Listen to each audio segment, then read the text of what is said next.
அனைவருக்கும் அன்படக்க நண்பர்களே, ஒரு வழியாக இந்த பீர்க்கன் செடிகளை நடவு பண்ணி முடிச்சிட்டோம். கிட்டத்தட்ட 16 ட்ரே நாற்றுகள் நடவு பண்ணதில் மீதம் இருக்கக்கூடியது 1 2 3 4 5 6 7 நாற்றுகள் மட்டும்தான். இந்த ட்ரேக்கள் இருக்க நம்முடைய நாற்றுகள் மட்டும் தான் மீந்திருக்கு. மொத்தம் 16 ட்ரேக்கள் விட்டிருந்தோம். மொத்தம் நடவு பண்ணி முடிச்சிருக்கோம். நிலத்தில் எங்களுடைய விவசாயம் மிகப்பெரிய வெற்றியை தரணும்னு நினைக்கக்கூடிய நல்ல உள்ளங்கள் ஒரு லைக், சப்ஸ்கிரைப், ஷேர் பண்ணுங்கள். இந்த விவசாயத்தை இது வரைக்கும் நம்ம செஞ்சு முடிக்கிறதுக்கு 14,000 ரூபாய் செலவு பண்ணியிருக்கோம். அதை தாண்டி என்னுடைய உழைப்புன்றது மிகப்பெரிய இது. எங்களுடைய விவசாயம் உங்களுக்கு பிடிச்சிருந்தா ஒரு லைக் பண்ணுங்கள்.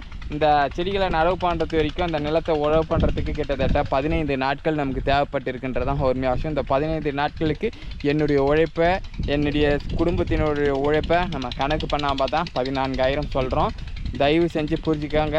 நிறைய பேர் இந்த பந்தல் அமைக்கிறதுக்கு இவ்வளோ காசுகள் செலவாகும், இவ்வளோ விவசாயம் பண்ணி முடிக்கிறதுக்கு ஒரு ஏக்கருக்கு இவ்வளோ செலவாகும்னு சொன்னால் அதை நம்ப மறுக்கக்கூடிய காலமாக இருக்குது. அதனால தான் இந்த பதிவு.